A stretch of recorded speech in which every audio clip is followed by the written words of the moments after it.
with the idea that, oh, you can't hit free throws and how important free throws are. Free throws might not be that important. Good morning. Welcome to the episode of Hard Foul Radio. Appreciate you spending some time here with me today. This is the show that values time. I value mine. You should value yours. So I appreciate you spending some of that valued time here with me. Let's get started. First off, congratulations to the Milwaukee Bucks, 2021 NBA champions. I always thought Phoenix is going to win this series. So congrats to the Bucks for proving me wrong and a lot of other people wrong. Phoenix was the favorites heading into this. Obviously, it didn't work out that way. Now, part of it was the fandom of me, like huge Chris Paul fan. I wanted to see Chris win a title before he retires. I don't think that's impossible still. I think it is much harder now, depending on what's going on next year. Certain things did happen this year that made it more advantageous to win a title now versus next year. But I don't think Chris is done. Something I do believe in, and I've stressed a lot on this show, is that there is no one way to win a title. The way that Kobe and Shaq won a title is not the way that Steph, KD, and Klay won titles. The way that LeBron won titles is not the way that Magic won. The way that Michael won is not the way that Hakeem won. When you are great, it does not mean that you are great at everything. He is greater at doing what he's great at than everybody else. That's normally what wins titles. When Shaq was winning titles, it's because he was the most dominant. When Michael was winning titles, it's because he was the best two-way player. When LeBron was winning titles, it's because he was the most complete player in the game. And when Kobe was winning titles, it's because he was the best scorer, plus had assistance of a big man.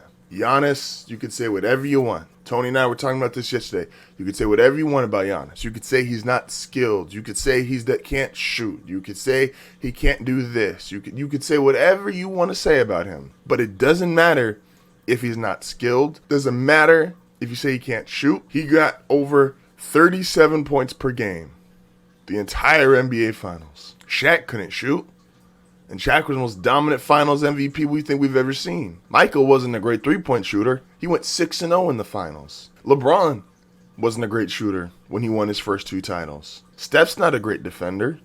He has 3 championships. Do we understand this? What makes Giannis great is the fact that he understands who he is, which is he can get to the rim at will, he can dominate in the paint, and no one can slow him down if he's truly on top of his game. And that's what he did. We complained all playoffs about Giannis, why are you shooting? Giannis, why are you shooting threes? You can't shoot, you're not skilled, you can't hit free throws. And he said, okay, I won't shoot no more. I will be a 6'11 guy who can handle the ball and can get to the rim at will. I'll be a 6'11 guy who can dominate in the paint. I'll just play my game and only my game. And he did it to the tune of 37 points a game.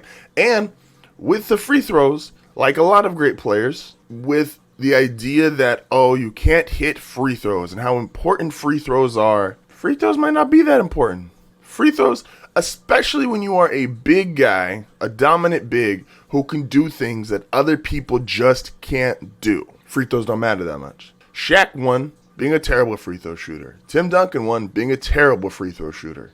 LeBron won being not the greatest free throw shooter in the world. Yes, if you're Steph Curry and your game revolves around shooting, it matters. If you're James Harden and your game revolves around shooting, it matters. If you're Giannis, you're Duncan, you're Shaq, you're LeBron, you're Hakeem was an okay free throw shooter. Free throws are overrated. Giannis got to his spot, which is 2 feet away from the basket, as much as he wanted. There was no wall you could build. There's no one who could stop him one-on-one. And look at the teams he went through. We have to appreciate the mental toughness behind Giannis. Played Miami in the first round, the team that embarrassed you last year. Swept them. Played Brooklyn, a team that we would consider far more talented, even with the injuries.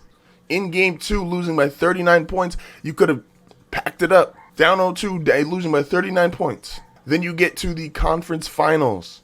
And Trae Young and the Hawks, who just upset the Sixers, come out and Trae Young drops 47 and 10 in game 1. And then you get to the NBA Finals, and you have Chris Paul, the Phoenix Suns, who are the hottest team in the NBA. Chris Paul, who's got all the momentum going for it. Everyone's like, I want to see Chris get a ring.